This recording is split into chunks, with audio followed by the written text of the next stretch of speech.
Hello there, lollygaggers. Another week on tap. Lollygagging Sports. I am Bo Reed along with Samantha Button and Matthew Irby. We're going to be chatting some NFL. We got the winter meetings that just, well, it's basically wrapping up as we're recording this show. But we'll see. We might get some breaking stuff while we're on the air, Samantha. You never know. It's been a crazy winter meetings, at least in comparison to the last few years. So I'm not ruling it out. A lot more activity than usual. Like a lot more. A lot more. This was, God, it kind of felt like it used to with the winter meetings. Yeah, it's the Boris bounce, right? It went too far the other way last year, and people were like not signing till spring training, and so now we got to go swing the pendulum way back in the other direction. Now everybody's going to sign during the winter meetings, whether they're a Boris client or not. So, it all evens out in the end. But exciting week, much more exciting than we were anticipating. Yeah, not really exciting for those fans in Baltimore, but that's another issue for another time. Irby, how about you? How you holding up with winter meeting stuff? Great. I'm a Ranger fan. It's been a good couple days, so not bad. No complaints whatsoever. But they're in not far from me. I actually drove by on the way home from work today. The Hilton Anatol is, which I guess need to go back there. Real big Christmas stuff. A lot of Christmas stuff there. So maybe that's what sparked all the movement. Do they have like big Christmas trees and all that? Do they have like the oversized ornaments in the yard? Oh yeah. Yeah, I love those. I don't know why. I do too. I like those too. There's something about an outsized Christmas thing. Like we have the giant lights here too, like the giant string of lights, except all the lights are like 6 feet tall. Huge fan. Nice. Huge fan.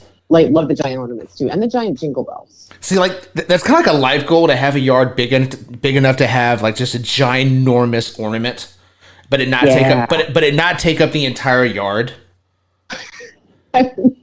Could you imagine if you just had one and you just slammed it down in the middle of your yard and there was like 3 feet of lawn on each side? There are worse things. I mean, there are, but I can't think of any right now. Ill-advised decorating. Yeah. All right. Well, speaking of giant ornaments, you wanna kick us off with some NFL rapid fire there, Samantha? I don't know what that segue means, but yes. Nobody does. That's the beauty of it. Is any of this ornamental? What is it? Nobody knows what it means, but it's provocative. Exactly. Let's go with that. I learned that in Communications 101. All right. Well, NFL rapid fire it is then.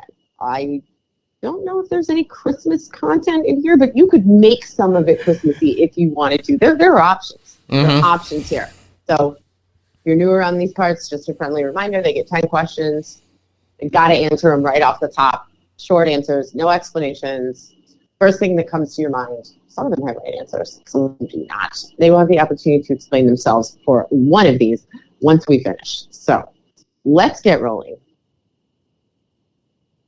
Much like Billy Madison, me, perhaps most appropriately for this situation, J.R. Smith, Bill Belichick is going back to school. So how do you feel about that? Sorry, I had to. He and J.R. went to the same university. So how do you feel about this, though, from an NFL perspective? Like, Bill Belichick has just left the building. He's going to college. So how do you feel about that in terms of what it means for the NFL? I mean, I kind of love it. I guess that would mean I strongly like it. You strongly like it. Okay. I think it's I don't know. This is what I'm going to explain later. My thinking on this, but I actually think it could be good for the NFL. Okay, Irby.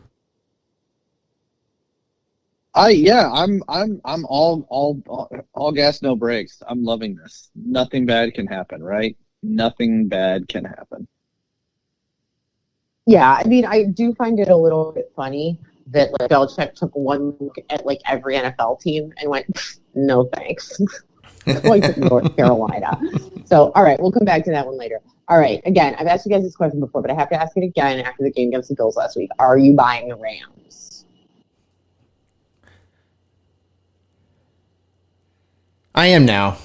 Hell with it. Yes. Yeah. The NFC is such a garbage conference. Why not? Yeah. Irby? Why not? The NFC West is so bad.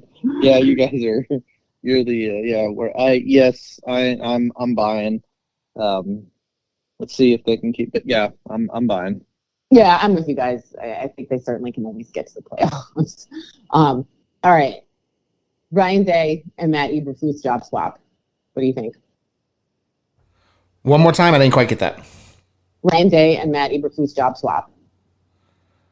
I mean, it couldn't hurt, right? It could be worse. Right? No, that's what I'm thinking. Like we talk about change of scenery with players. Why not with coaches? Sure. Sure. Yeah. Why not?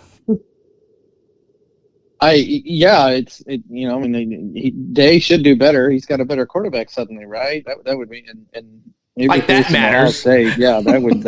I know, right? This is train wreck written all over it, and I'm popping my popcorn right now. So please, yes, please. Yeah, give the people what they want. I just want to see how exactly the wreck manifests, or both wrecks, I should say. Okay, so this era of the Chargers, like we all thought the problem was Brandon Staley, right? But they're still choking. They're still doing it. They're not out of the playoff hunt by any stretch, but he had a pretty big choke job, or what I would consider to be a pretty significant choke job against Kansas City. So where are we at on Harbaugh and the Chargers and sort of the era of the choke? It's his first year. I think he gets a pass this year. I mean, I know the history, but I think he gets a pass. Irby? Sure. I mean, just like the Chargers, they keep getting a pass. Like they just repeat their own pass over and over again. Like Sure. I mean, you're gonna make the playoffs, and then you're gonna talk about how great they can do and how deep they could go, and then suddenly, they lost. Yeah. There you go. Yeah, I think it's hard to pin it on Harbaugh, but it does have a bit of that like cursed franchise feel to it. So, where is Mike Vrabel going to coach next year?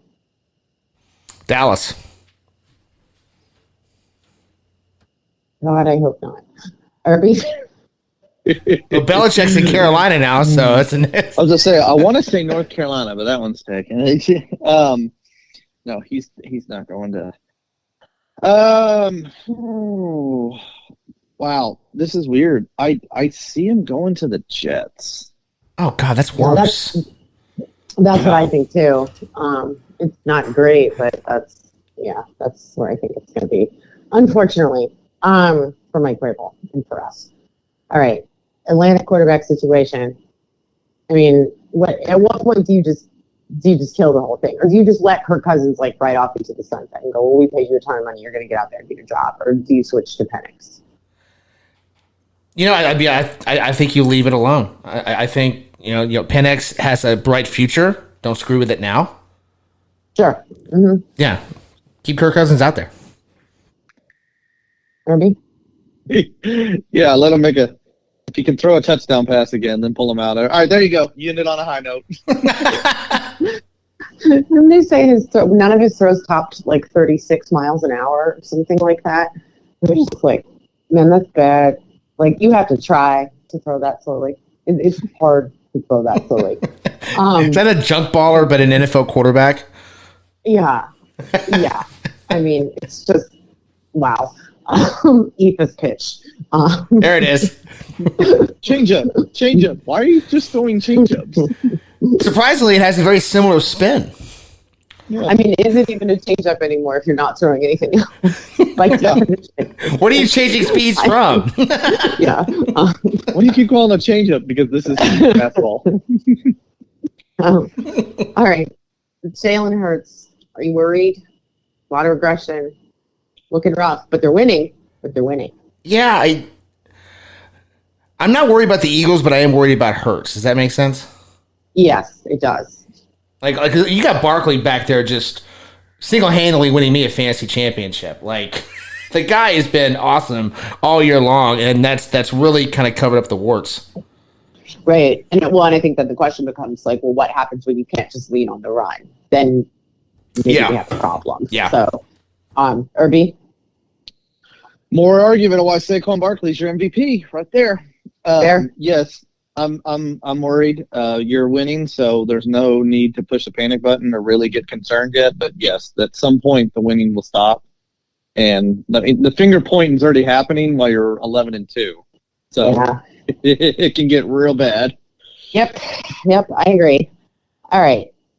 Monday night, while he was busy playing a game against the Dallas Cowboys, Joe Burrow's house was broken into. Mm-hmm.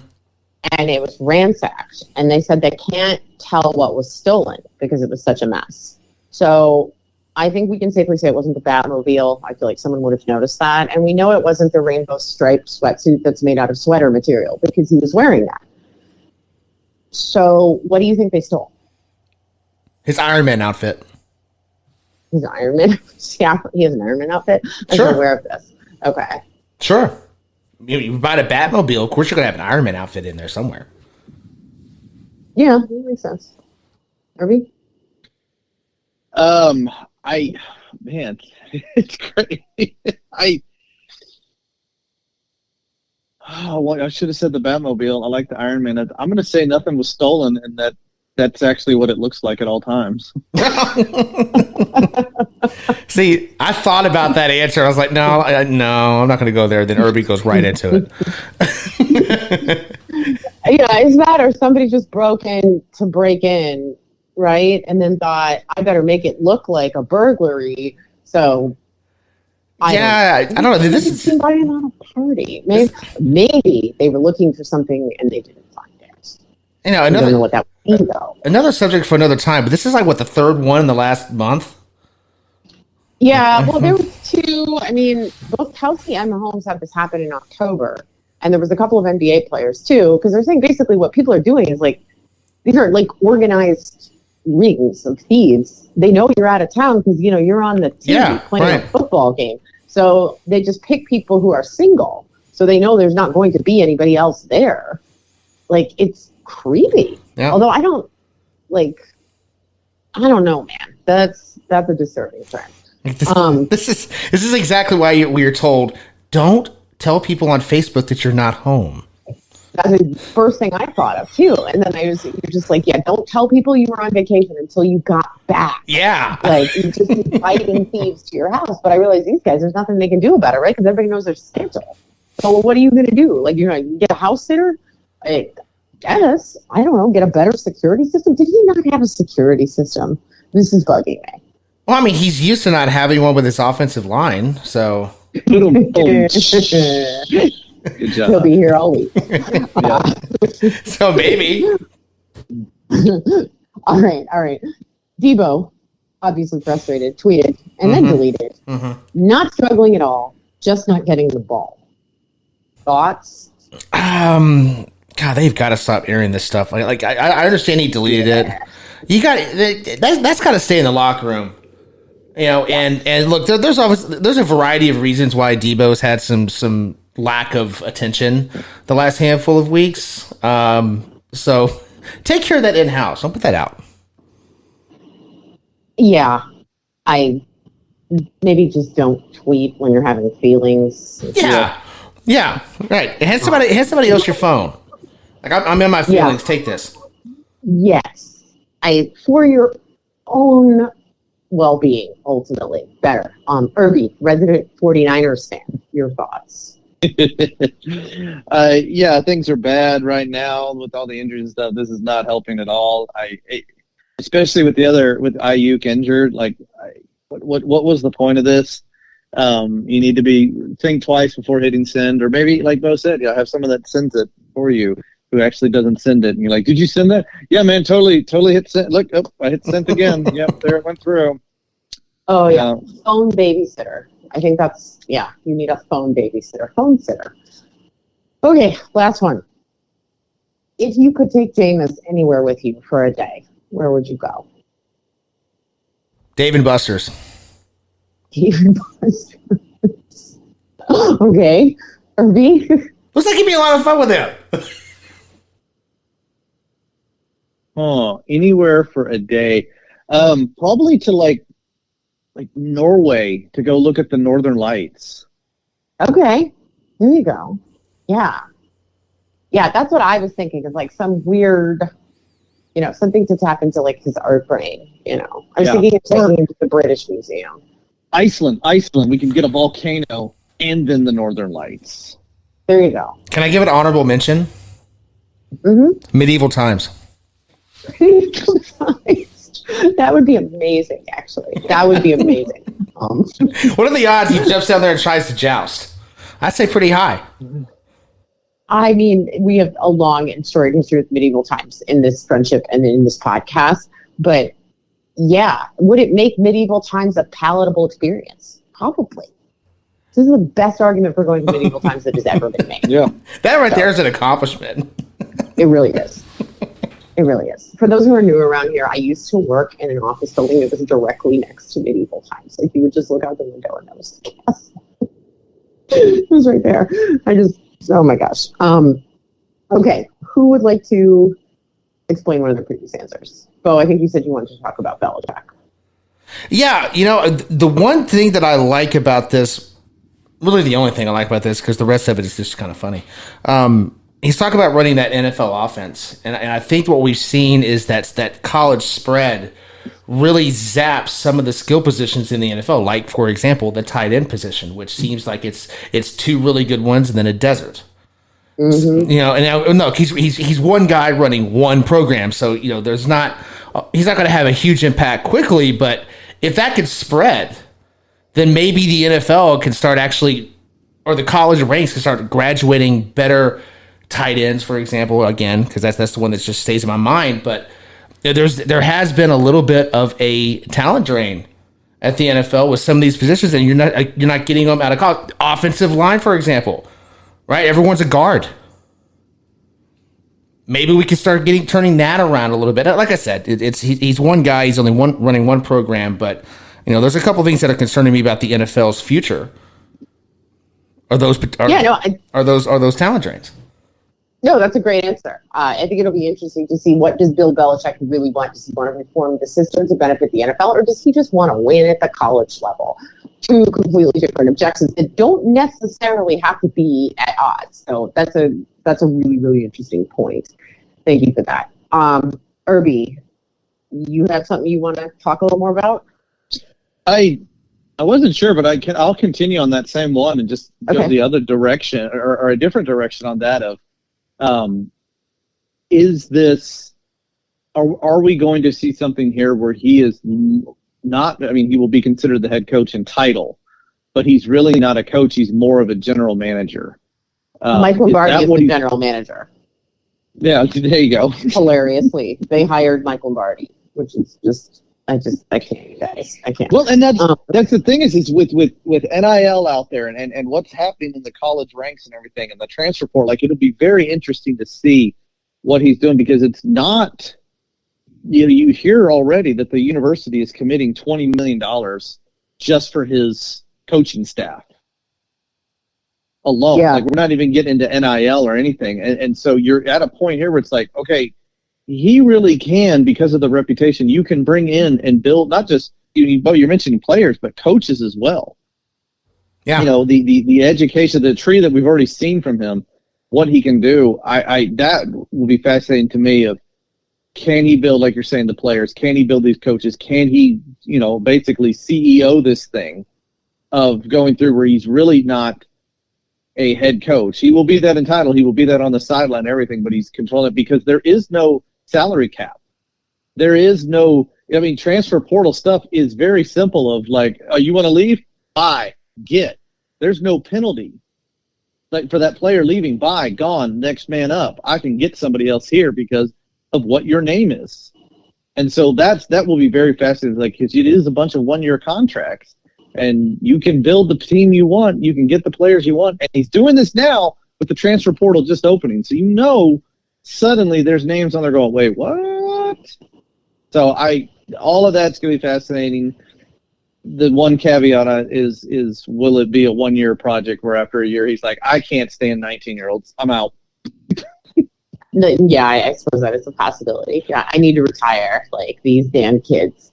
Very possible. But another good point. Okay. I don't really need to elaborate on any of these, I don't think. So let's move on winter meetings, as you alluded to, lots of excitement.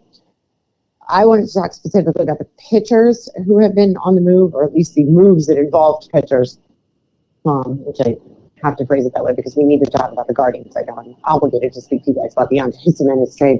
So we'll throw that one in here too, because it does have something to do with pitching. But I think for now, because the position player stuff has been weirdly not the most interesting part of this. I mean, Juan Soto is a Met. If you've been living under a rock and apparently did this because the Yankees wouldn't pay for a suite for him, supposedly, allegedly. I don't believe it for a second, but that's the word on the street.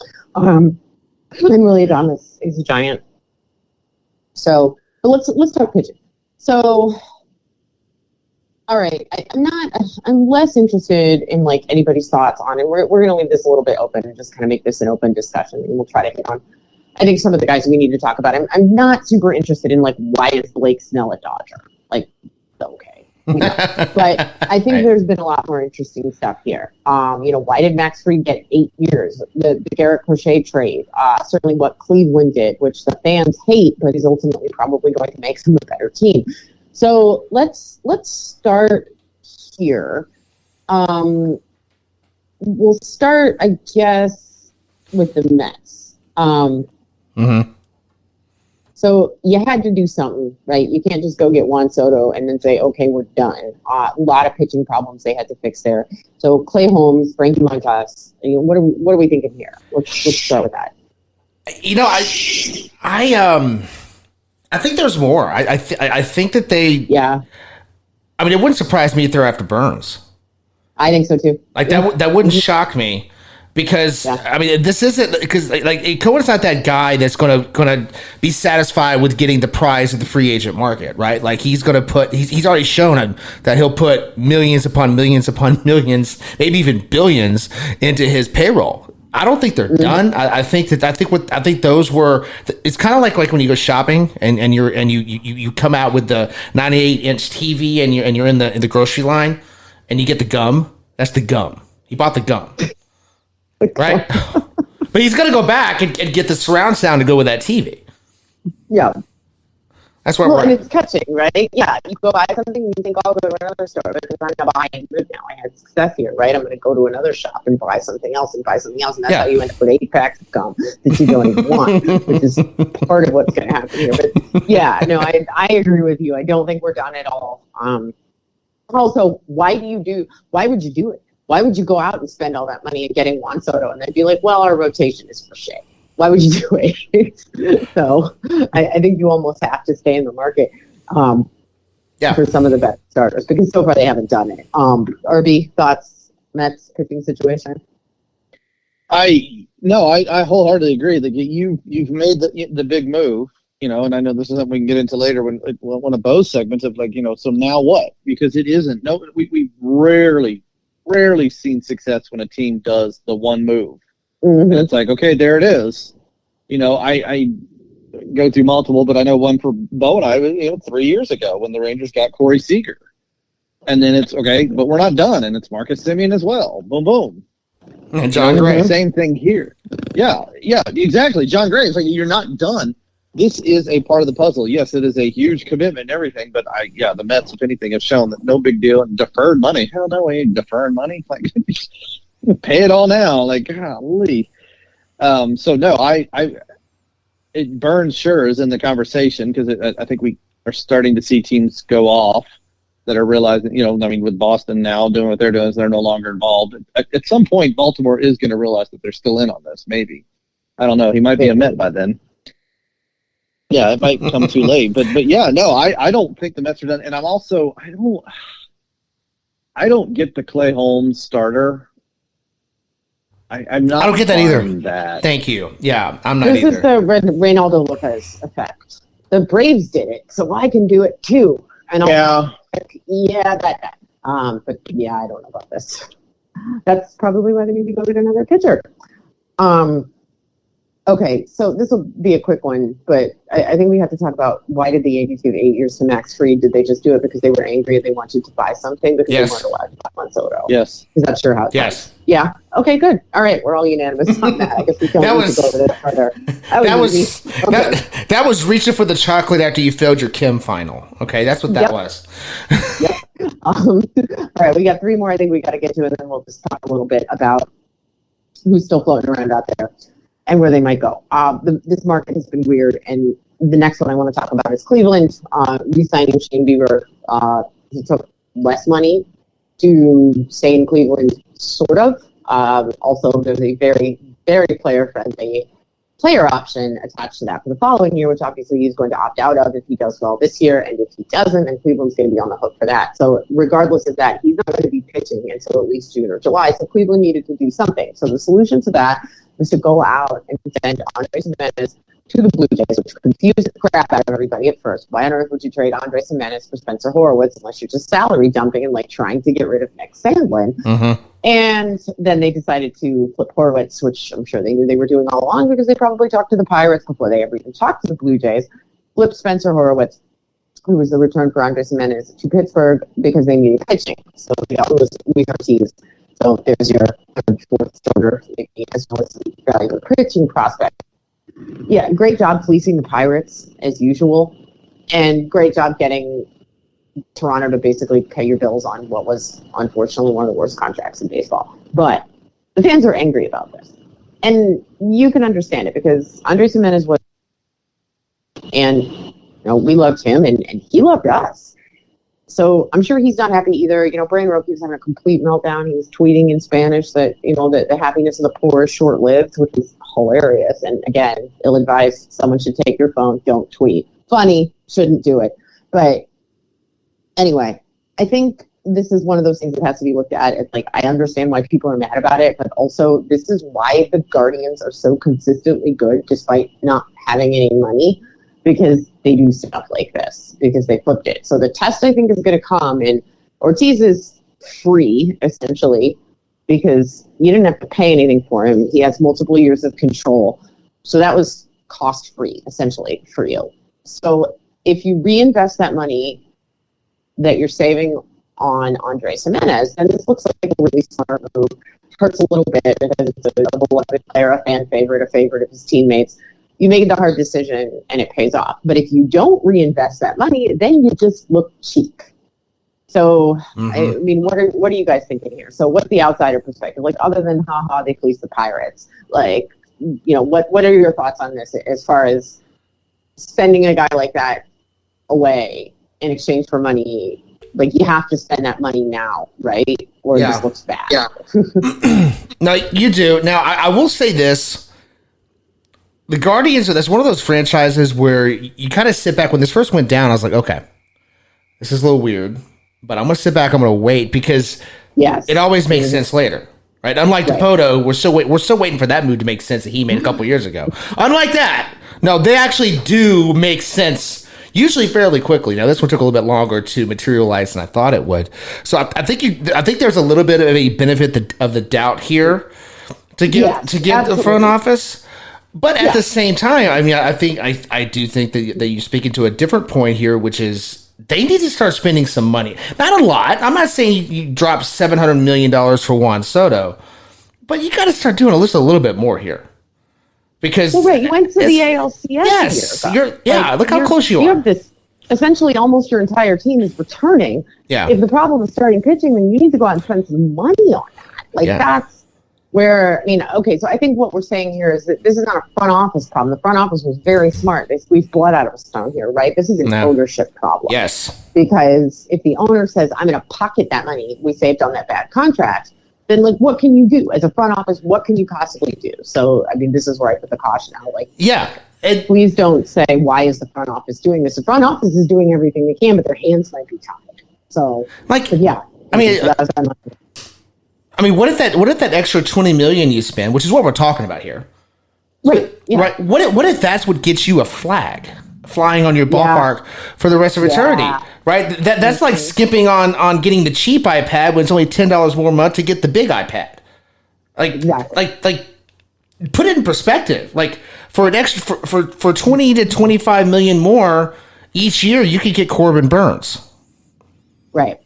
Right? Well, and that's the complaint, right? Yeah. Is that they never, that it's like, okay, you want to get out from under this bad contract.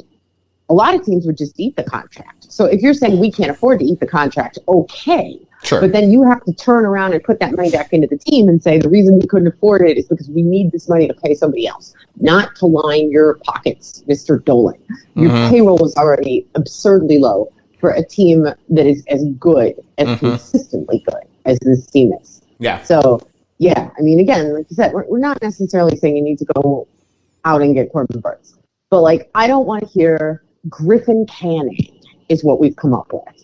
Yeah. You have to be in the conversation, at least for people like Flaherty. I know they're not going to be, but I think it's inexcusable that you're not. What about Sean Manaea? You know, there are guys out there, I think, who are viable options here that aren't just like the usual, like, well, we picked up a few pieces of junk for NRI invites for spring training. Like, you can't do that. Not if you're going to send away a beloved player. And don't tell me people don't pay for defense.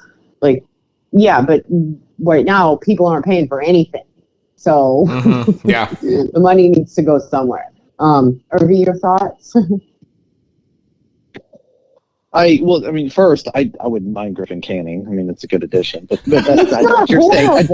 Yeah, it's not horrible. That's a good move, but no, that's not what you're. I knew he was going to go there. I knew it. Well, great choice too. I was like, Griffin Canning. Like when you said that, I had a moment. I'm like, what did we ever do to you? Like, poor Griffin. I know this is not a hating on Griffin Canning. Yeah. You got to do better. Like, you got to do more. You can do and Griffin. Get something plus Griffin. Yeah, absolutely. Yes, no, the money needs to be invested. So here's the question that I would pose is that do you want to be investing that money in pieces now? A Corbin Burns, per se, a Flaherty, something like that, a young guy, Griffin Canning, something like that. You know, multiple pieces like that are adding to this team that made the ALCS. Do you want to go out in free agency and add that, or do you want to use this money to lock up some of the talent that's there right now? Well, that's the other, I think, very valid argument that could be made here is if you extend Quan, if you extend Bybee, then okay.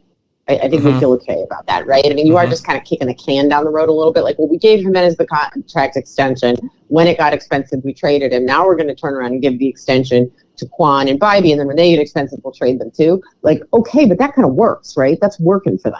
So I guess I don't hate it. I mean, again, you're not really adding anything to your team, but if it does allow you to keep those people, then sure, I think that's a valid conversation. So you get Griffin Canning and extend your guys. There you go. That's the whole complaint.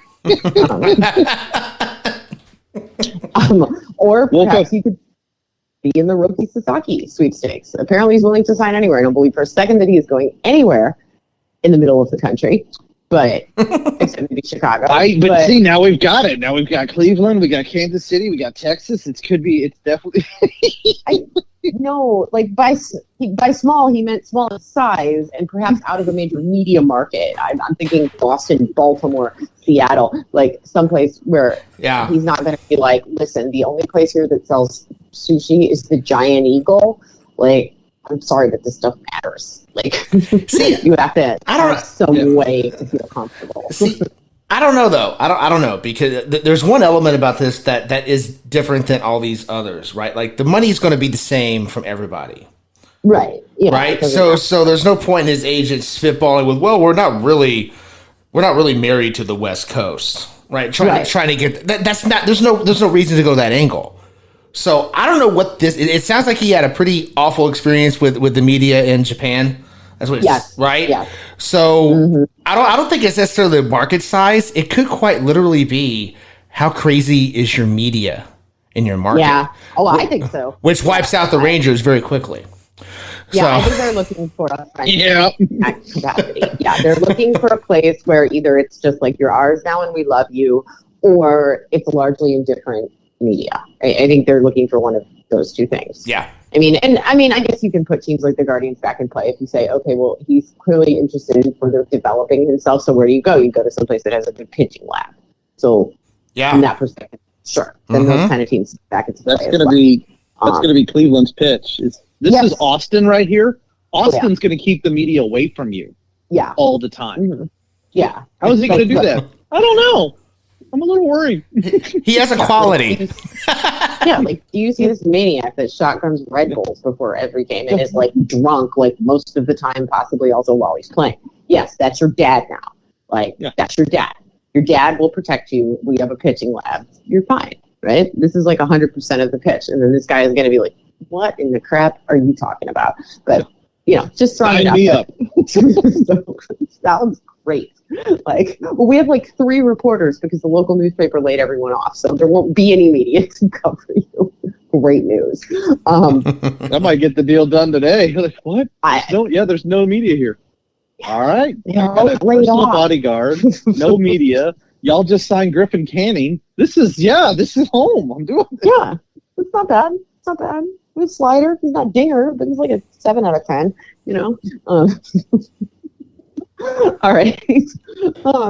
So the last sort of big one I wanted to touch on is the Garrett Crochet trade, because this seems like completely unhinged and stupid on Chicago's part to me. Because why on earth did you trade this guy now when you could have waited until after Corbin Burns was off the market when you could charge more because people are more desperate, and instead you took the first offer you got? Well, I mean, this is why you are the way that you are. I was about to say, like there's a reason why they set a new level of futility last year. Yes. There's a reason for this, and this, because I agree. Look, this is about as inept of a front office move as you can make. Yes, I mean, like, great for Boston, but like the White Sox, you had one bullet and you just handed it to somebody and went, "Do you like this? It's pretty, right? Do you want it?" I mean, what did they do? Did they set a buy now price, and that's what they took? Yeah. It's like you missed out on the auction because someone paid your stupid buy now price. Yeah, it's like, now our best offer. It's like, you didn't have to take the first one.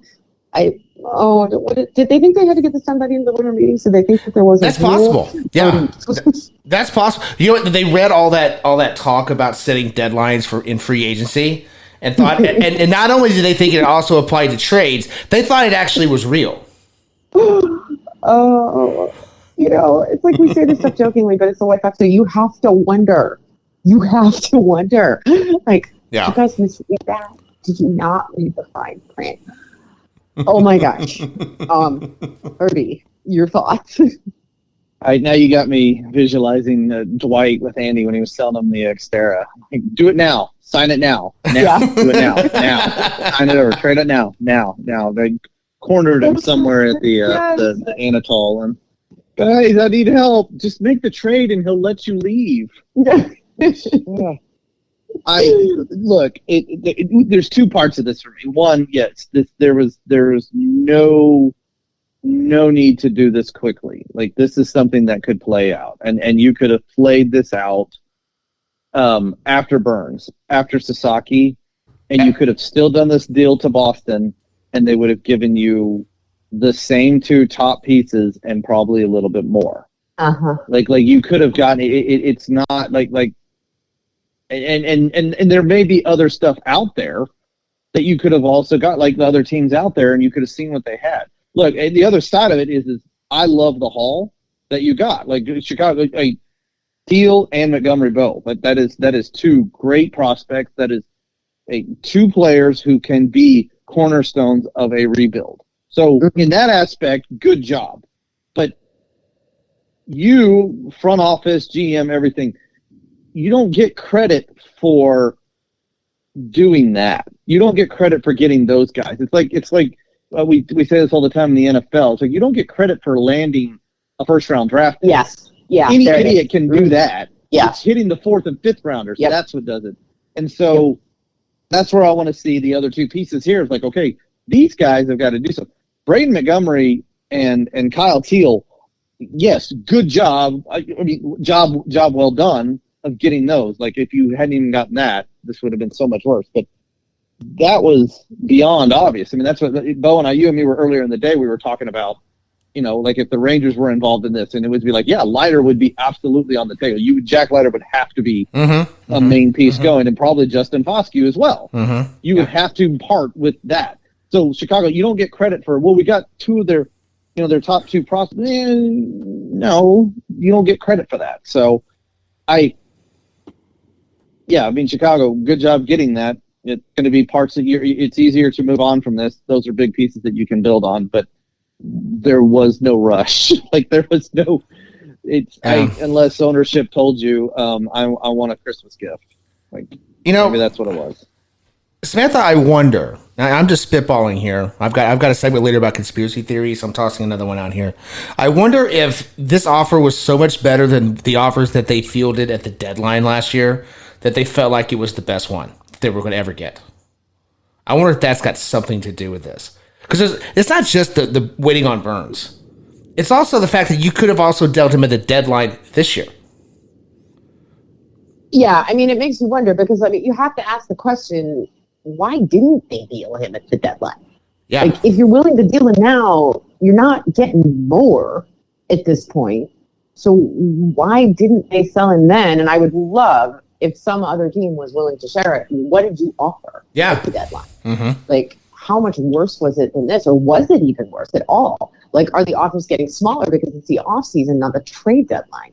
It really makes you wonder. And then there's just the White Sox of it all, where you just sometimes have to shake your head and go, we don't really know what they're doing.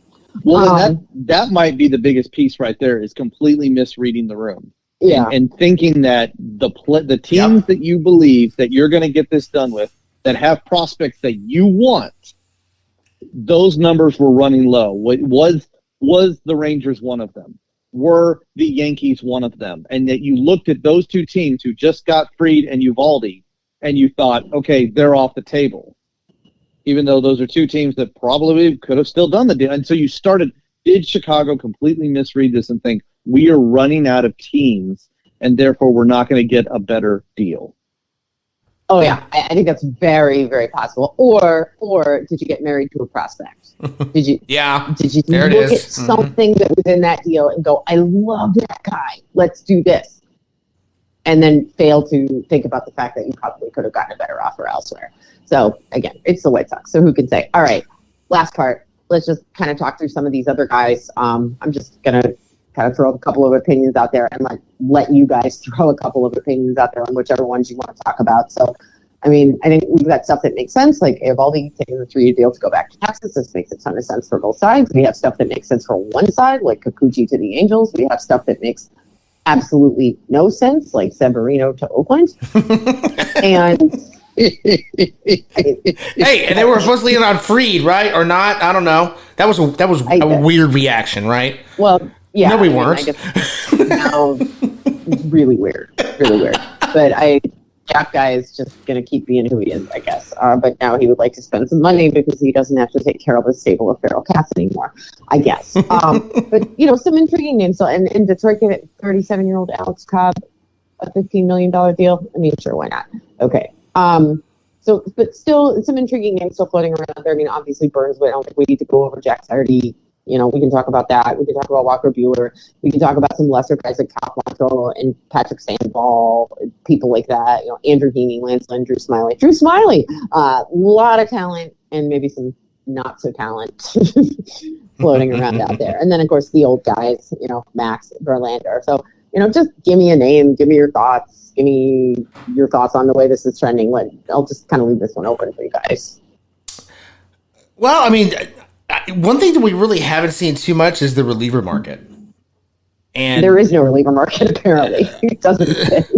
There is, but like everyone's so focused on the starters, and we're trading for starters, and we're trading salary down. We're doing everything except the bullpen, which isn't a huge shock. Mm-hmm. I mean, the bullpen's always the last. They're always the last one holding the chair in the middle of the dance floor, But I think it's going to be intriguing because you see some of these teams that have added that starting pitcher that need some bullpen help. I'm looking at you, Yankees. Yeah. I'm looking at you, Boston. Yeah.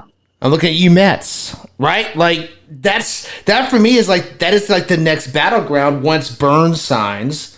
I don't really look too much at Verlander and Scherzer. I think they're going to get like those are going to be 1 year deals. One year deals. I don't think contenders are going to be knocking on that door, because why do that when you can just trade a low level prospect for them at the deadline if they have a decent first half? Yep. Right. So I'm not really looking at that, but I am curious how this reliever market turns out, both free agent and trade, because that's it's kind of like the untapped well so far this offseason. Yeah, nobody's. I mean, I guess I can't say nobody's touched it, but barely. It's barely been touched. Yeah. So. And look, I mean, we all know that the road to a world championship is through a bullpen. So I'm curious to see how this shakes out, because there's been some moves made by contenders and some that weren't contenders, but the moves they made have made them contenders. You got to finish that roster off. Yeah. Well, and we talked a lot about that, about people not finishing a roster. Looking into Baltimore. Oh God. Yeah. I don't want to get into the Orioles. Those people are so angry, and they have every right to be. Can I just real quick sidebar? How pathetic is it to enlist Scott Boras to cover you with your fan base? Well, the Orioles have been a lot more aggressive than they have been in the past. Yeah, obviously. Yeah. What does that mean exactly? So you got 2 calls instead of one. You got 2 unserious phone calls instead of 1 unserious phone call. two phone calls in 1 year, as opposed to one phone call. You guys are They actually called. That's the aggressiveness. Yep, they made the phone call. God. I mean, look, you guys. They got Tyler O'Neill. They're not that happy now.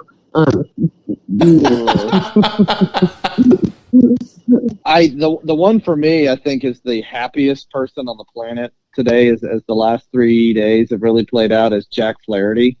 Yeah. This is a 29-year-old. Everybody else in this conversation, all these other pitchers that we've been talking about, are in their 30s. I know Burns is just 30 and everything, but he is younger than all of them, and he has to be looking at Fried's 8-year deal. He's looking at this 5%. I mean, what if Burns gets a 7-year deal, 6-7-year deal, anything like that?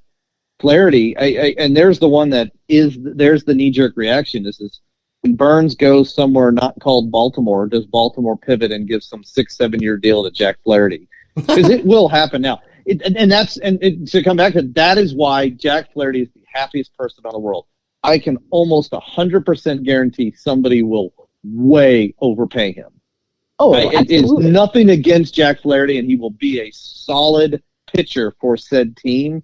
But when this contract gets done, we're all going to be sitting here going, "Whoa, you're paying that for Flaherty?" Because that's what's left. Oh, I'm right there with you on that. I think that whatever the reasonable Jack Flaherty market we thought was, it's gone now. It's gone, because Jack Flaherty can now essentially say, "Yeah, I want 7 years at a pretty significantly higher AAV than what we were thinking," and somebody's going to do it, and they are going to eat so much of that contract. Well, first of all, it's going to be crazy backloaded, right? So they're going to be paying this guy like a fortune when he's well past his prime. Also, injury issues. I mean, somebody is, and again, this isn't like you said, Irby. This is nothing. I like Jack Flaherty. Maybe I'm just jealous because my team's not going to overpay a pitcher for 8 years. But yeah, I think that this market got out of control as soon as we saw that Kikuchi deal, and it's just gotten more and more ridiculous from there. And the end game here is probably going to be that somebody is going to give Jack Flaherty monopoly money here, and then they're going to be furious, and it very well might be the Orioles. The Angels are why marginally nice things cost a lot of money. Way to go, guys. Yes. Thank you for setting the market this way, in a way that won't even help you. It won't even help you. You just fucked us all. The Angels. Thanks a lot. Okay. Hey, well, and you have to blame us a little bit too, but I'm not going to apologize. $25 million a year for 3 years of Nathan, 35-year-old Nathan Uvalde. But I don't care. We wanted it back. That's it's when I saw that money, it's like, man, that is a lot for a 35-year-old, but whatever, I don't care. Not my money. Fly forever. Bring him back. Yeah, I'm not taking the blame for that. Kikuchi put that level up there. I'm not taking the blame for that. Mm-mm. Well, no, we don't take. We ain't helping. We're the one when the house is on fire. Is like, hey man, did you call 911? No. Huh? What? You're not helping. Yeah, but we got our guy. So, sorry, not sorry. And if it means the Baltimore waste a bunch of Johnny on Flaherty, oh, darn.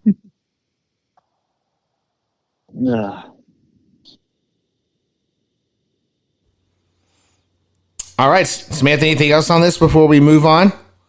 No. I think we're all pictured out. So's the market. Yes, it is.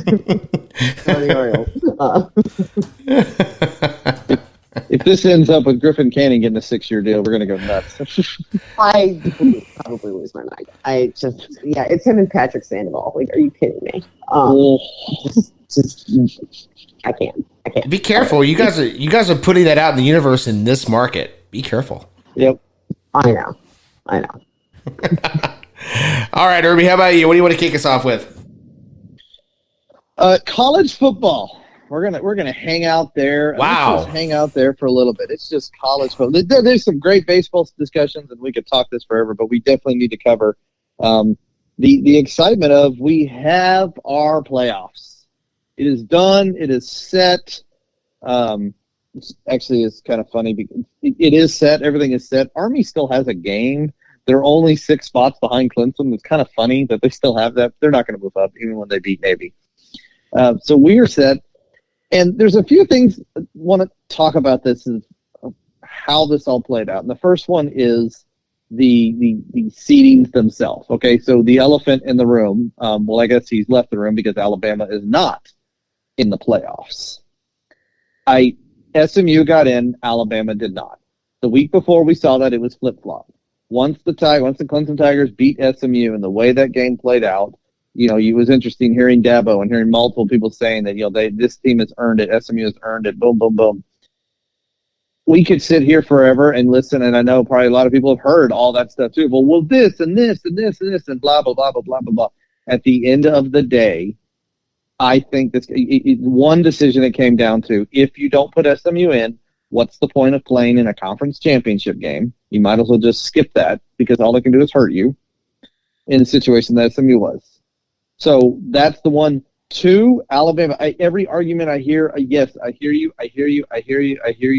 Don't lose to a bad Oklahoma team, and this conversation's not happening. Yep, that's it. That's it right there. Samantha, I had so much great, snarky, passive-aggressive material that I was ready to rock and roll with until this college football playoff committee got it right. I'm kind of bummed. I was geared up. I was ready to go. I know. It's hard to know how to react because, you spend all of your time expecting the worst, right? So all of your material and all of your takes and everything that you're thinking is crafted based on the idea that, you're going to need to, engage in some gallows humor to explain, why these terrible things happen. And then they do it, and it's, pretty much right. And you're like, what am I supposed to do with this? Yes. I don't know. See, we all had to live through the BCS. We had to live through this and all. And it's one, I remember I was sitting here explaining to my kids, and my cousin or nephew was over as well. And it was the same thing of no, you don't understand what we went, we were justifying a 2-loss team is totally out of the conversation. It's impossible. They should never be here. We had to go through that. I would still argue that the BCS was not as bad as the 4-team playoff committee. Yeah, it didn't end well. So, and that's I think that's kind of leads into the other stuff of what we're talking about this. Because I love what we're doing. I love that we're moving in this direction. I think you can continue to grow this. Don't go too big. We're never going to get to 64. You never should. 16 is possible, but I want to see how this 12 plays out a few years before anything else. It's wonderful to be in a situation where our teams here, a Texas and a Penn State, they lost their conference championship game, and they are still absolutely in this conversation. They've got home games coming up with a real chance to do some damage. Because in the past, that might have been it for one of us. Nope, it's over. We lose this close game, it's over. That is a real possibility of what used to happen, and we'd be sitting here going, no, we were ahead of Notre Dame, but whatever. It didn't happen. we don't have to worry about that. So that leads into the second thing, and this is what, look, I'm going to say it again. I love where we're at. I love the direction we're going, having all these teams. But there is some flaws, and it might take a few times to get this right. There is a real argument, and I'm going to make it and say that it is true, that Texas and Penn State, by losing their conference championship games, are actually now in a better position. Yeah. And that is so weird to say. And I know we're not the only ones saying it, but that is something that's like, okay, this has got to be addressed, because when we look at seedings, and I'm tired of, I know everyone's going to be sitting there like, well, Arizona's 4, Texas is 5, Clemson's 12, they winner plays before Arizona State. You can say that all you want. We know it's not true. Clemson's 16, they're playing number 3 Texas. The winner of that plays number 12 Arizona State. So Texas now gets a home game against the 16. They win that. They get to go to they're playing in the Peach Bowl, which is in Mercedes-Benz Stadium, where they just played the SEC championship game. So you're already going back there against a 12 seed. Whereas had you won, look at Georgia, where Georgia's sitting, the 2 seed. Georgia gets the winner of Indiana Notre Dame. A much harder route here to everything. And the same thing Penn State, Samantha, your Penn State, it's, yes, you're going up against an upstart SMU team who can put offense together. We've seen that. But we also saw an SMU team that when they played a good defense like Clemson, there was some struggles. And I've heard Penn State has a pretty good defense. So SMU, you got your work cut out for you. You're going into a whiteout. And then you're going to get Boise State after that. And there's the other one. It's like you're sitting, and so we can sit here and say, well, yeah, it's the 6 and the 11 playing. The winner gets the 3. No, number 4 Penn State hosts number 10 SMU. The winner of that goes to plays number 9 Boise State in the Fiesta Bowl. So I love that we're here, but this is definitely something that's going to have to be addressed. I talked about it last week. For anyone that might have missed it, I love what we have of the 5 conference winners. I'm on, and the 4. What we do is these 4 have got the bye.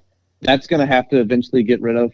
The 4 absolutely should be guaranteed top 8 seeds. So either they get the bye because they can earn it. Boise State, if you'd have kept winning, they can earn it absolutely. But the top 4 seeds need to be the ones getting the bye, and then the others, Boise State in this situation, would be a 7 seed. They would be guaranteed a home game. So those top 4 conference winners, you either get a bye or you're at least guaranteed a home game. That should be a reward. I think that is a pretty solid reward. Yeah. And these teams that are about to host are going to show that to us.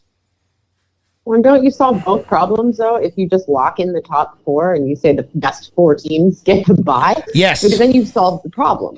You've solved the problem of, well, it's kind of crappy to make Penn State and Texas play an extra game when they're better teams than Boise State and Arizona. Like, that's insane. You solve that problem. You also solve the problem of, well, it also benefited them to have lost the conference championship because now they have this goofy, easy path. Yeah. Put them up there. If everybody's seated correctly, then all of this goes away. So, let's stop pretending that all conferences are equal and that we're going to give byes to people from these conferences.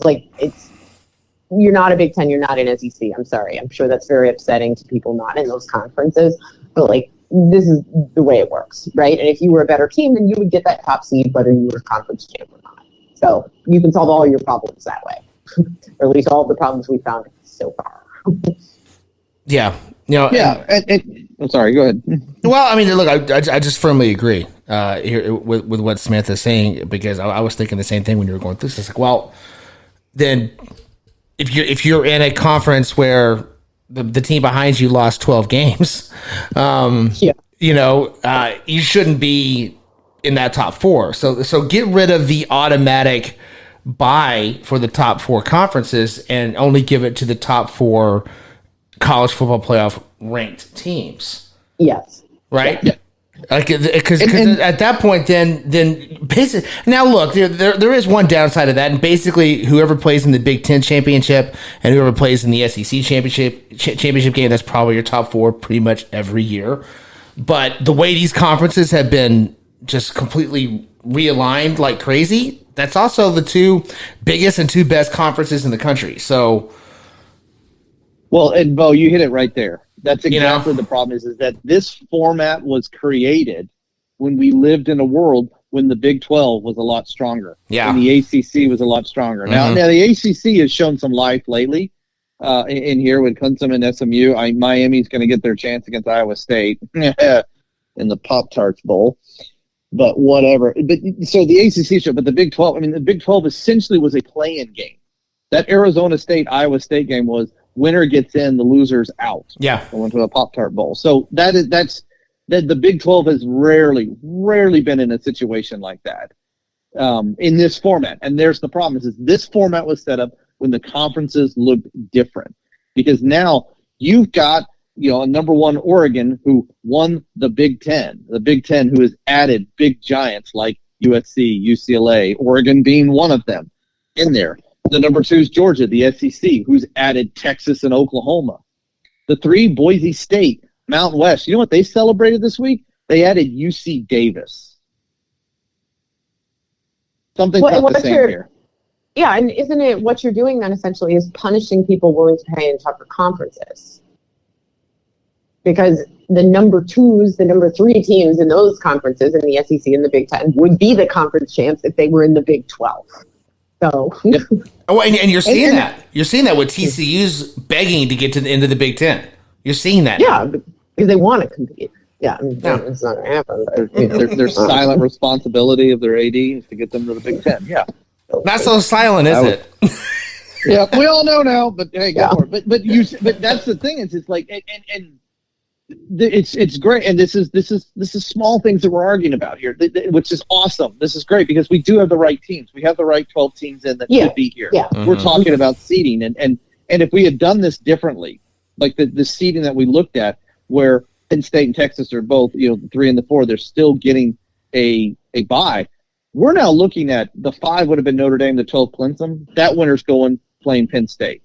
A lot more evenly matched.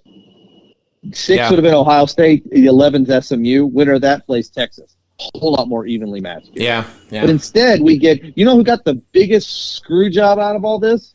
Number 1. Oregon, because they'll have to play Ohio State. Yeah. Or Tennessee. That's the thing. It's just like, you don't have something here where it's, Arizona State's cheering for Clemson. Boise State's cheering for SMU. Oregon, no matter what happens, you're getting a team that is battle tested. Mm-hmm. Yeah, that's a problem. That's a huge problem. Yeah. Like if that happens to number 4, hey, tough. That's why you move up higher than 4. But 1, it's like you should have lost. Well, yeah. I mean, you can make an argument that like Penn State by basically, losing a game by 1 score actually did the smartest thing they possibly could have done because it just made their path a lot easier. Yep. But best case scenario, the two you run back into each other in the national title game. What a break for Penn State and what a screw job for Oregon. Like, here's your reward for being number 1. You're going to get like the worst matchup. Yep. Yikes. But they got an extra couple weeks. I think that's also being overplayed too. By and I agree. And that leads into the next piece of this. So the first thing, this is wonderful. We have this playoff. There's 12 teams. I need everyone, and I know that you guys aren't one of them, but I need people. This is not March Madness. Okay?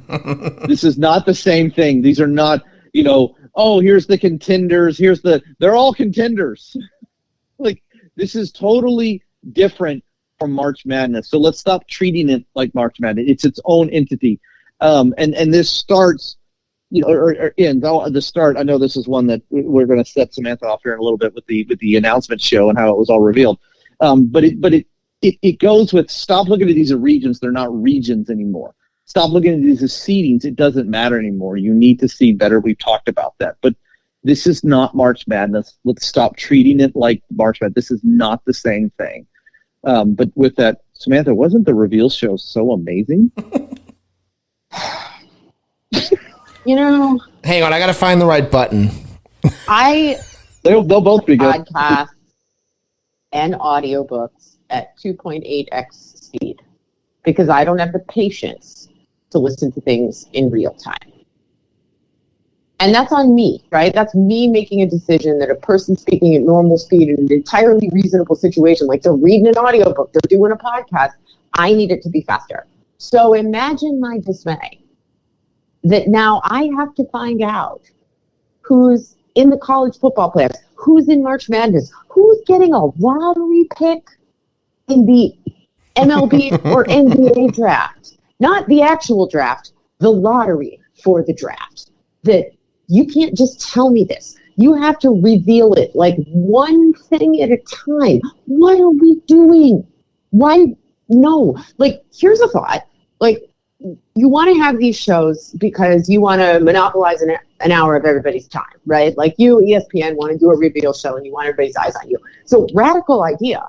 You could just reveal them all off the top and then you could actually talk about what all of that means and give some people something that's actually valuable in that hour of time that you want from them, instead of spending an hour creating dramatic pauses and dragging the whole thing out just to tell people something that could have been handed to them in list format. Like, it's so inefficient. It drives me absolutely crazy. Like, I don't need this. The dramatic reveal is something that I don't need in any capacity ever.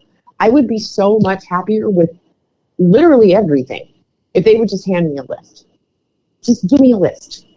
Okay, what order are we going in? Just hand me the piece of paper. And then I will gladly listen to you talk about it. Or maybe I won't, and maybe that's the problem, right? Is this is how they get you. Like, they know you have to stick around because you have to wait for the reveals, and they're not saying anything smart enough to make you stick around. Otherwise, I don't know. Be better. Put better content out there. Then you won't have to worry about whether people want to stick around or not because you're just dragging it out because it takes you 7 minutes to announce each team. I hate this. Come after me. I'm a man. I'm 40. Thank you. Definitely a Gundy. What if we treated it like the Grammys, where we had 4 nominees for each one? And then everybody would give a speech afterwards. Like, yeah, there you go. Now we're thinking. Favorite part of the Grammys. Now we're thinking, because when you were talking about this, like, you brought up ESPN, and like, did this start with the decision? Is that when this whole thing started? Yeah. Where we took it. Right, we took an hour. Well, it was an hour, right? It was an hour and a half. It was at least an hour out of everyone's time to go through where he's going to sign, which is God, that was the dumbest thing I've ever seen. Yeah. You know, I agree. I think that was the precedent setter. Yeah. That was ground zero, right? Like, and now it's just like listen. I'm with you 100%. Just give me a list. You know what? Annoy me with a push notification, but give me a list. That's it. I just want to know where teams are picking in the draft, where teams are in the college football playoff, where they're seated, who's in, who's out. I don't need a long, drawn-out television show. I've got other television shows I can watch that are a lot more entertaining than that. So, I'm with you 100%. Stop it. Yes. Guys make me so happy. That's great. Yeah, well, here's the thing is you can have those moments and everything. You had one here, the last pick. That could have been your moment. But when you had done it 11 times before, like, I'm out. I can't do this anymore. Like, this is ridiculous because you did it with 1 and 2.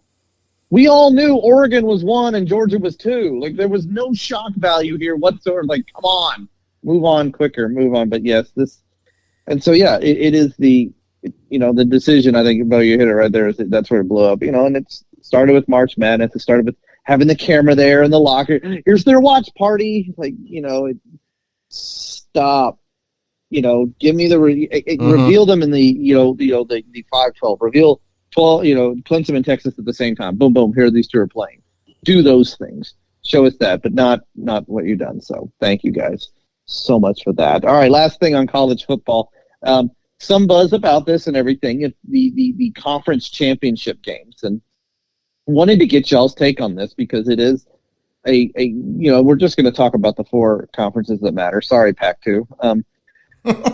SEC championship game is played in Atlanta, Georgia. It has been there since 1994. Previously at the Georgia Dome, now at the Mercedes-Benz Stadium, and their current contract runs through the year 2027, but there is a 5-year option to add this on. The Big Ten championship is in Indianapolis. It's been there since 2011. They signed a 4-year extension through 2028. Big 12 championships currently in Arlington to the year 2030, but it's not always been there. The Big 12 championship game has actually been played in Houston. It's been in Irving. It's been in San Antonio. It's been in Kansas City. It's been in St. Louis. And the same thing with the ACC, which is in Charlotte, also has a contract through 2030. But Charlotte's been in Jacksonville. It's been in Tampa. It's been in Orlando. Should these conference championship games be rotating sites dependent upon the geography of what your conference is? I know now that's becoming more difficult and everything. Or do you have a site that does not have a program nearby, that has a big city, has a major facility, but doesn't have a program in the general area, and make this the kind of the rallying cry? Like, this is what the teams are always going for, and it is. We're trying to get to. I'm going to pick the Indianapolis for the Big Ten. We're trying to get to Indianapolis. Boom, Indianapolis, and you always know it's there, and that becomes part of the recruiting and the practices and the whole season. Everything is. It's all about getting to Indianapolis and getting to that Big Ten championship. What do you guys prefer? Do you like the rotating, or would you want it in the staple one spot? I just don't want it anywhere where it can give someone a home game.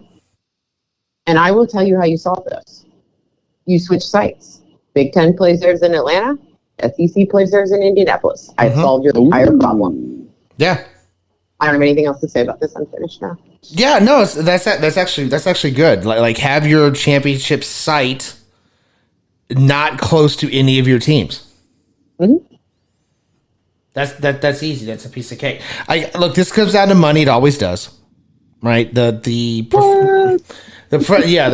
professional team that loans their stadium out gets paid tens of millions of dollars. The conference gets tens of millions of dollars for the Capital One Big 12 championship game.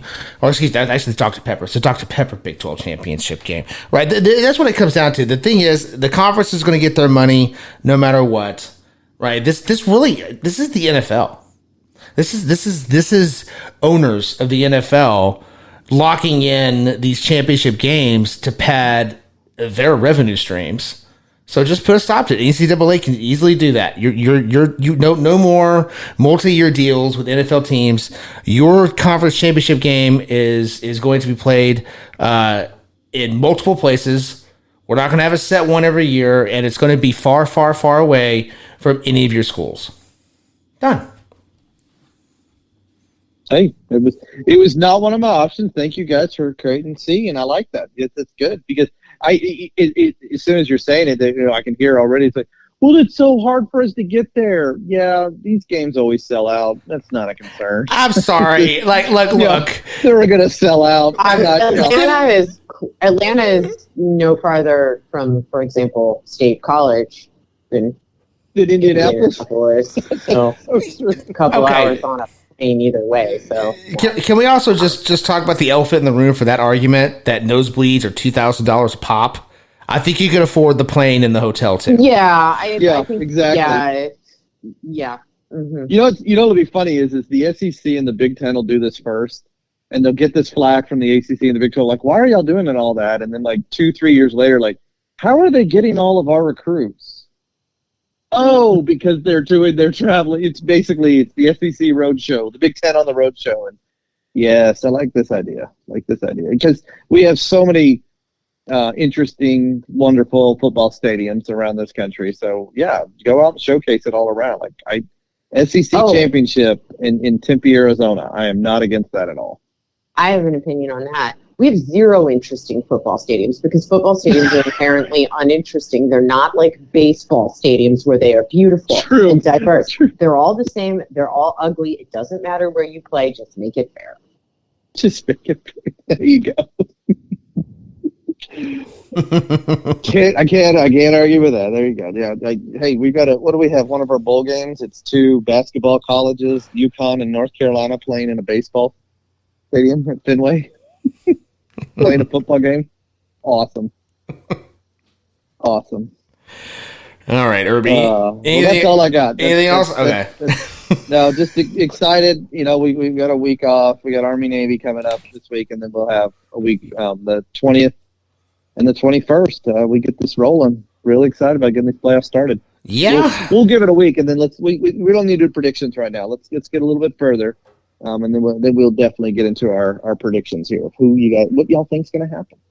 I'm curious if, like, obviously it's going to take a few years to get this, but like, is there one higher seed that loses to a lower seed? Oh, absolutely. No, I know that, but like consistently, like the 12-5 in the basketball championships. You're going to get UCMB'd by somebody? You never know. I'm just saying, what if the 12 consistently upsets who are they playing? The 12's playing the 5 here too. That'd be perfect, actually. You get a 12 upsetting a 5. It'll be the 3, or it'll be the 4. The 4 will be one of the hardest teams to win because they are a conference winner. They are always going to be a conference winner that is basically the same as the 12. So if the 12 can get past the 5, which is always going to be like the 3rd or 4th best team overall, so it's going to be rare. The 4 is going to be one of the ones that struggles the most. We'll check back in a few years and see if you're right. And I really don't think you're wrong. Okay, all right. So just a couple of quick baseball things before we get into my Thursday night conspiracy theories, and I'll also explain that later. I want to talk about the Giants for a second because they go out and they sign this mega deal with Willy Adames, which came out of nowhere. They're in on Corbin Burns heavily, apparently, and with the Red Sox making that deal for Crochet. Kind of seems like they're out of the Corbin Burns market for now. So what are we thinking about what exactly is the Giants' plan here? Because they're kind of spending wildly without I'm trying to put my thumb on exactly what they're doing. Samantha, help me out here if you can. Like what exactly is their plan from here? Okay, so part of me wants to just say there is no plan. Like they're just buying stuff. They just want to buy stuff. Which, I mean, I don't think it's quite that nonsensical, but I think a lot of this stems from the whole, like, the issue with, like, the Farhan Zaidi era was that he was not good at, like, prying money out of ownership, and there was some implication that Buster Posey, despite being wildly unqualified for the job that he now has, is the kind of guy who would be good at convincing the owner to spend money. So that may be in play here to, I guess, somewhat refute that and perhaps make a greater argument for the fact that the Giants essentially look like they just want to buy something, have tried unsuccessfully several years in a row now to do exactly that. When we had the Arson Judge and when we had the German Shepherd ankle, it just keeps happening, right? It's just that this year there was actually something there to buy. It was just a lesser thing. So it'll be interesting to see how much they do because Willy Adames, like, I mean, that's a great player. He's a really great guy. Okay. He is not going to get you to the playoffs. No. He's just not. So what else are you prepared to do? How much money exactly is Buster Posey going to pry out of this sort of notoriously, you better prove it to me within an inch of its life ownership group, but who is willing to spend if you can convince them? But I mean, we're going to be talking about this really differently if they go out and say land Corbin Burns, right? Yeah. If they don't, they don't land Corbin Burns or Jack Flaherty, and they're like, oh, we got Willy Adames, and here, we'll pick on somebody else instead of Griffin Canning. But, you know, we got you, I don't know, Andrew Heaney. Like, are you serious? Charlie Morton. Charlie Morton. 45 years young. Charlie Morton. Absolutely. No disrespect to Charlie Morton. I love him, but he is quite old. Yeah. Scherzer. Is Scherzer a Giant in a couple of weeks? I feel like the answer is yes. Yeah, maybe. I could see that. Yeah. I guess. I mean, they like the old guys. They do. They do. Yeah. They're gonna sign Verlander, Scherzer, and Morton. Oh man! And between the three of them, they might get through one spot in the rotation over the course of the season. So hey, you know. Pitch one, sit out two rotations. Like these three guys. That's a weird offshoot of Moneyball, right? Yeah. I pitch every 15 days. 2 days, twice a month. We need 3 pitchers to cover this one rotation spot. Why? Yeah. Mm-hmm. And then when they make the postseason, it's like, watch it. They're each going to go 3 innings. You can't stop us. I don't hate it. Bring in the truck of Ben Gay. Irby, what are you thinking here? We kind of alluded to this before earlier, and I'm wholeheartedly with you. Like, okay, great. You got Willie Adames. Now what? Because it's right. You said it right. Like, this is a guy that helps you throughout the regular season, and he's a part of the equation in the postseason. He's not the guy that you hang your hat on. It's like, Willie's going to get us there. Willie's going to find a way to drive in a run. He's going to, when we're in the ninth inning and we're down 2 with a man on, Willie's going to be the one that puts us in the extra innings. Like, he's not that guy. He helps you get there, but he's not that guy. So what else do you do? And yeah, I mean, it burns. It makes so much sense, but it won't happen or anything. This is probably the 7-year, $200 million to Jack Flaherty is what the Giants will end up doing, something like that. But yeah, it's too many times with them. It's okay. You got a piece, great. What else? It's no, that's this year. We're going to do one piece every year. So it doesn't work that way. You can't do that. And I think successful teams. Let me rephrase that. I stopped saying teams. Successful teams have proven that there are years that you go, we're not going to go crazy. We're going to do some 1 year, 2 years, maybe 1 3-year deal. Things that we can get out of if we need to. And then they have the years where it's like, it's the drunk sailor approach. It's like, this is the year. It's like, no, we're going to go get these 3 things. And these 3 became 4 because of where we were going and how everything's, the player wants to be here as well. It's like, it became 4 things. It's like, wow, man, you all spent a lot. I said, yep. And look at the product on the field. Does it work out every time? No, but it does work out. And doing this one person a year does not work out. It's not sustainable, especially in the division you're in. Yeah, right. The guys that they've added or tried to add the last few years, the Dodgers do that before breakfast. So, no. Okay. I want to talk to you guys a little bit about the draft lottery in baseball, which we just had the draft lottery this week at the winter meetings. It's always at the winter meetings.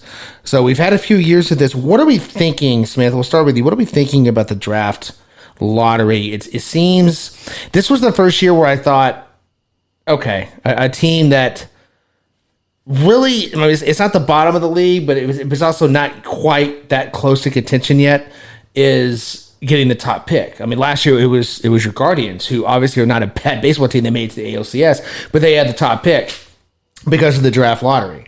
And we've seen that the last couple of years where teams that are in a different position in their competitive window or even their rebuild window, at the end of their rebuild window, are the ones getting these top picks. This time it was the Nationals and the train wreck that is the Angels picking 2.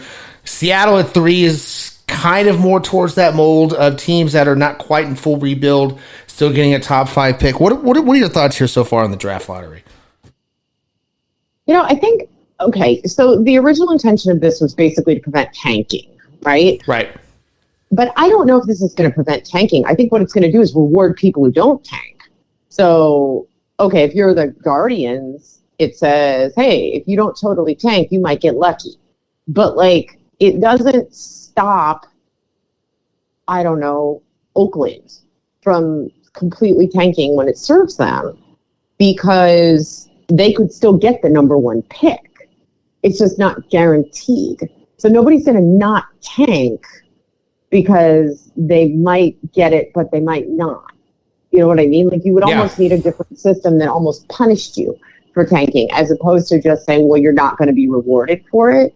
So I don't know if it's working the way that they intend it to. I mean, what I like about it is that I think it rewards sort of teams in the middle. It allows you to be in a position where you're not tanking, you're not a bad team, but you're not a have, as we would say. You're probably a team that does not have a ton of money to work with.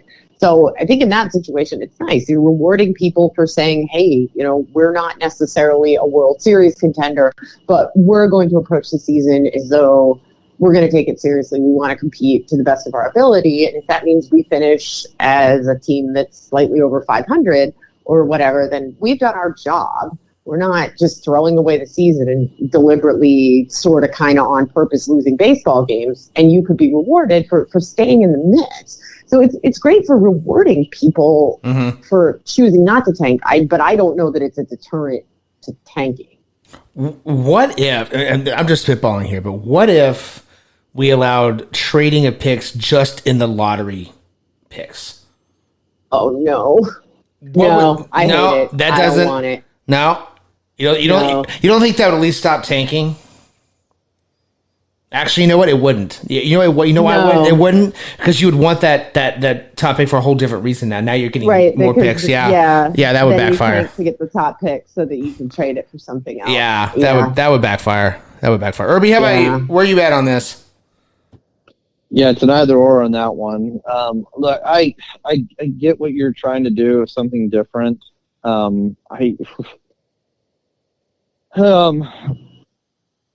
What's going to be a problem is part of the draft lottery is that yes, it's okay when it shakes it up a little bit, but when you are having these big shakeups, 2 years out of 2 years now. I mean, I know it wasn't too crazy, but Seattle was supposed to be 15. They're picking third. Big win for them. Cardinals also had a big win. Marlins were the big loser. Easily had the second best odds of a top pick, and you're going 7. If this keeps happening, then it's almost too random. Is where we've gotten at this point of just like enough that it doesn't even matter. Like you don't play for it, which I guess is part of it, is that you're not playing for position or anything like that. Most of these teams, especially the ones at the top, aren't. They were all scrapping to try and get into the postseason up until the very end. And Seattle's one of them. It's like, okay, that's great. Boom. Oh, and you're going third. Awesome. Cherry on top. I get what you're trying to do, but it's not. Baseball's draft is unlike NFL and NBA. It's not like Seattle suddenly is, oh my gosh, they're going to get a guy that's going to help them down their playoff run next year. Seattle playoff run. You're being optimistic about Seattle playoff run. That's cute. I got to go get a hitter first. Hitters, plural. Yeah, I don't know. Part of me, when it comes to this draft lottery, thinks like, why not? I mean, how many before the draft lottery? You get those teams that didn't have money having the first pick of the second, like the Pirates. They come to mind, passing on the actual person that should have been the top pick in the draft, passing on them because they had signability concerns, and that person that player ends up going to teams that have money and just had an off year the year before. Doesn't really speak to the parity of baseball, but I'm not so sure that the draft lottery does much for that either. So it's kind of why not? It's maybe be open to other ideas down the road. Further tweakage, Samantha, what do you think? I mean, is it something that it could be changed a little bit to maybe make it a little bit better? Yeah, I'm trying to think how you could tweak it, because I thought, well, you could shrink the pool, right? Yeah. You could further limit the number of teams who would be eligible to be in the lottery. But again, you're still not discouraging tanking, right? Because then you've actually made it easier for them, because you're like, okay, do you really care? If you're determined to tank, you're determined not to spend money. You really care that much whether you're picking 5th or 1st? So I don't know what the solution is here. And again, like you were saying, I don't know, I don't hate this. I think it's okay. I do like that it sort of incentivizes people to keep playing well and still think they might have a shot at a higher draft pick. In that regard, the anti-tank of it all is good, but I don't know how you fix the whole, it's still not going to stop tanking thing. I mean, at the end of it, we're just coming back to the same argument that we always make, which is you need a salary floor. You have to have a salary floor.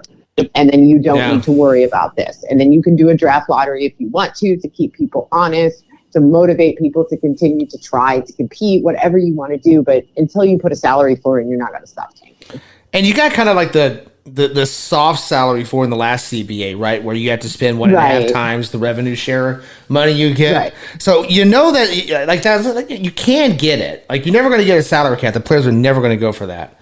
But the Players Association, I don't see why they wouldn't go for a salary floor. The owners may not like it very much, but that would be the obstacle, right? But I mean, how many of these owners are tired of funneling revenue sharing money to teams like the A's just to watch them do what they've done, right? Like at some point, that salary floor needs to be put in place. And I mean, come on, you have minimums if you want to buy a franchise of a restaurant. You have minimums. I think you should have minimums for buying a baseball team. You should have so much capital. If you want to buy a baseball team, and you have to be able to support a salary floor for that baseball team before you're even considered as a potential buyer of a baseball team. Like that's not complicated. And it was absolutely, and it was solve a lot of things. Well, especially, I mean, think about how frustrating it is if you're somebody who's on the right end of revenue sharing, or at least not on the wrong end of it, that you occasionally will run into a team in the postseason that has been taking money from you. Yeah. You are literally helping pay for their team. And then they beat you, and it's like, you're welcome. I paid part of your payroll so that you could beat me. Like, yeah, we need to stop disincentivizing spending money here. Mm-hmm. You know, and we need to start holding some of these teams at the very bottom accountable. I'm not talking about like the mid-level spenders. I'm talking about the people who deliberately bottom out. I'm looking at you, Pittsburgh, Oakland, just these perennial Tampa. Bottom feeder teams. Tampa, they're probably worse. Yeah, like they just hang around at the bottom. They never spend anything. They don't care at all. And then they turn around and pocket your revenue sharing money. And then when they do put together a good team, you have just paid them to compete with you. Like, that is not okay. Yeah. So that's probably where we need to fix. Yeah, I agree. Urban, anything else on this before we move on? Paying. I hate that mindset. That idea. Yeah, you're paying a team to make a move. The money you've given them, they've been able to make a move at the deadline, and that's the difference in beating you. Maybe that's why the Dodgers are deferring all this money so they can pay everyone else.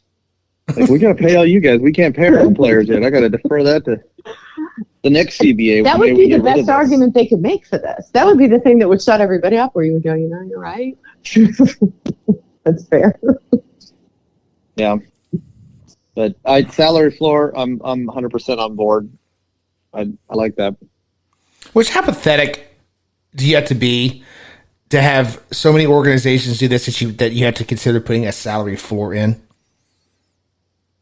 Well, and it's a testament to allowing owners to hijack the opportunity to profit from this without investing anything back in the business. Because, like, look at this bozo with the A's, right? Wouldn't spend anything. And then as soon as he leaves town to go to his new site, all of a sudden he's overpaying for pitching. Yeah. What? So the message is, you could have spent the money all along. You just chose not to. Yeah. Yeah. Sure could have. And chose that. Mm-hmm. And don't tell me it's ticket revenue, because you're not even playing in a real ballpark next year and you don't have any. Yeah, no. I mean, is this not the equivalent of greasing the city council in Vegas? Yes, exactly. That's what he's doing. Like he's handing a few $100,000 through Severino to that city council. Like, that's what this is. It's greasing. It's you're buying the college football recruit a Mustang. Like, yeah. Yeah, like, listen, we didn't go for the Ferrari because that would be too obvious. But here's a Mustang. Don't tell anybody. Right. Sure. All right. Okay. One more before we go. We've talked about this off air a lot, so I wanted to bring this on. The Thursday night football games are suddenly good. Right? Like, all of a sudden. Not so weird. Like, it's not just that they just happen to be good. No, it's actually good matchups. Like, the NFL is all of a sudden trying to make Thursday night more entertaining. So I've got a handful of conspiracy theories for you. Some I think are potentially yes, that this did happen, and some are a little way off base. So we'll start with the most plausible and go from there. Okay. So right off the bat, my first thought was Roger Goodell wants an NFL game every night, and to do that, he has to at least fix Thursday. So what the league did, and Samantha, I know you're gonna yell at me on this one. I know it's coming. So I'm ready for it. But what the league has done here is they have iced out the other networks and only who has Thursdays? Amazon has Thursday night. No, they have Monday Amazon. Night. Amazon has Thursday night. Yeah, only like they picked the matchups each week, and only Amazon could buy that game. Only they could purchase that game. They monopolized Thursday to Amazon to make sure that the good matchups were on Thursday night. So, yeah, that actually is technically impossible. I know. Reasons that I will not spend 25 minutes explaining it. But yeah, that is technically impossible. But, I mean, you do have to wonder if there is some sort of like feeding of better material. Because like you said, some of this is really about like the matchups have been better. So there are some other things in play here too. But the matchups have been better. So you do have to wonder if what they did was adjust the pricing such that Thursday night, okay, or maybe that's why they're on Amazon and not NFL Network now, because Amazon has like a gazillion billion nano infinity number of dollars. So all of a sudden you have another high bidder to compete with your other typical high bidders to get the best games. It is a conspiracy theory, so it's obviously not true. Let's point that out right off the top. That was the most reasonable one I could come up with, though. Okay, how about this? And Irby, feel free to chime in at any point throughout this. How about this? The NFL is bribing players to play more at the same level as their opponent. It's like the reverse fine, right? Like you got two teams. One's really good. One's really awful, and you bribe the really good team to play a little bit less cool. Right, like almost not quite throwing the fight, but making it interesting. Anthony Rendon is interested. Yeah. Whoa. That's good. Anthony Rendon's an MVP in the NFL. I was gonna say, was that what the Bengals were doing the first half of the season? Ooh. Yeah, they may have waited a little too long to re-engage. Okay, how about this one? All of the players up to this point have been auditioning for the Simpsons simulcast. They want to be on it. Gotta earn it.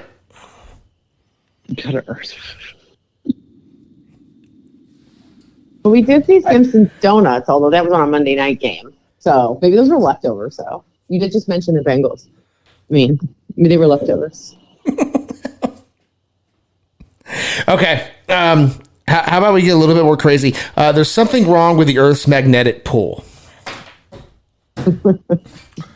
That one's probably the most accurate here. There's just something fishy with the way things are floating around the air. Oh, this is the Royce Lewis one, right? Mm-hmm. Yeah. They turned on the wind. They turned on the wind. They turned off the magnetic. Yeah, they turned off the magnetic field. So all of a sudden, quarterbacks with a rubber arm can throw it 100 yards. Huh. Oh, Kirk Cousins is really going to benefit from this. Okay. All right. Last and certainly not least, this is the most batshit crazy conspiracy theory I could come up with. Before the game, they're all getting their COVID-19 vaccinations and the 5G chip is taking over. I mean, that would explain the core of the Earth being off. I mean, but Aaron Rodgers would be fine. Yeah, he would. He didn't want to get tracked by the aliens, so he didn't get a vaccine, and so he would be the last man standing. But maybe they're better. Maybe they're better because, I mean, isn't this the whole right? Like, what powers did you get from the vaccine? Like, they can all fly now or something. So they're better. They're actually better. Interesting. See, okay. Or it goes the other way, and I know you're a big fan of the Kingsman like I am. What if it's like the end of the first Kingsman where like their heads blow up because of the vaccine? Oh, that's my favorite part of the whole movie. It's the music that goes with it. That has ever happened. It's so perfect. Everything about it is perfect. The colors that you see are the colors are amazing. It's perfect. It's so amazing. I love that movie so much, and that scene in particular. I mean, yeah, like let's throw that out there, right? Or like I did just read something this week where somebody was talking about the best way to handle conspiracy theorists is just to one up them, so that if somebody says like I don't believe in the moon landing, you look at them and you say something like, "Oh, are you one of those people who believes in the moon?" Like you could just make it worse. So like, I mean, we could just Jeff further. Do you believe in Thursday Night Football? So you think Thursday Night Football exists? Wow. I'm going to do that with people with the Chiefs and the whole Taylor Swift thing and go, oh, yeah, man, that's been going on for like 14 years. Mm-hmm. Taylor's been involved in this for a while. What? Yeah. Yeah, it was way before Travis Kelce. Oh, yeah, like, she was working behind the scenes with Alex Smith way back when, right? Yeah. Like, it's just, like, they've been planning this for so long. You just make it worse. Absolutely. All right, real quick before we go, do either of you have a conspiracy theory you would like to toss out there?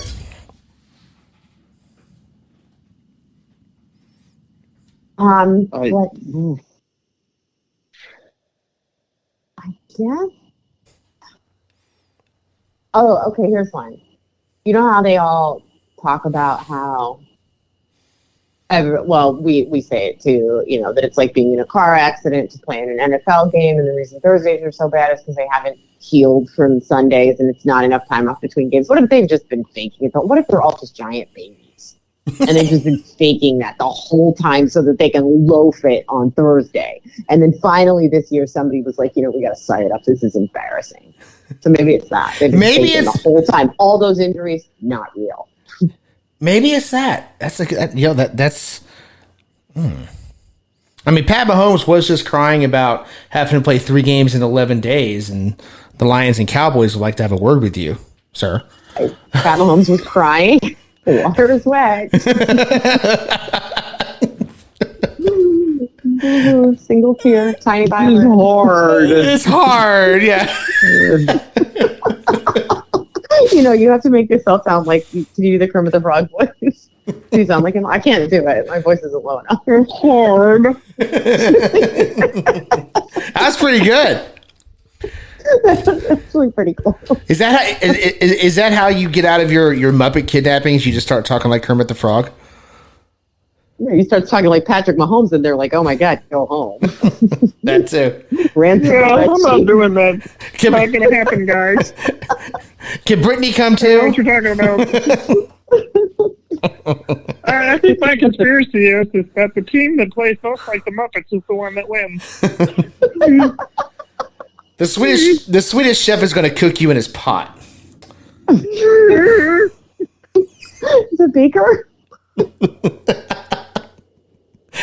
Oh boy. All right. Irby, any conspiracy theories you want to toss out? You can do it in the Kermit the Frog voice if you so choose. Well, I just said it. Whoever has the favorite of the Muppets is the one that's going to win. How are you doing that? I don't know. Exactly like him. That's so creepy. It's perfect. How are you doing that? It's really creepy. Now, oh my God. Now I need some fake Swedish words like the Swedish chef. We'll call it a day. New conspiracy theory. Matthew Irby has been the voice of Kermit the Frog all along. Wouldn't that make him like 70 years old? And? You aged very well, sir. Maybe he's also the voice of Patrick Mahomes. You guys believe in age? Oh boy, okay, that's it. Wherever you're listening to Lollygagging Sports, give us a like, subscribe to the show, help us out with that algorithm so we can get some more lollygaggers in here. Until next week, watch some college football. It is bowl season.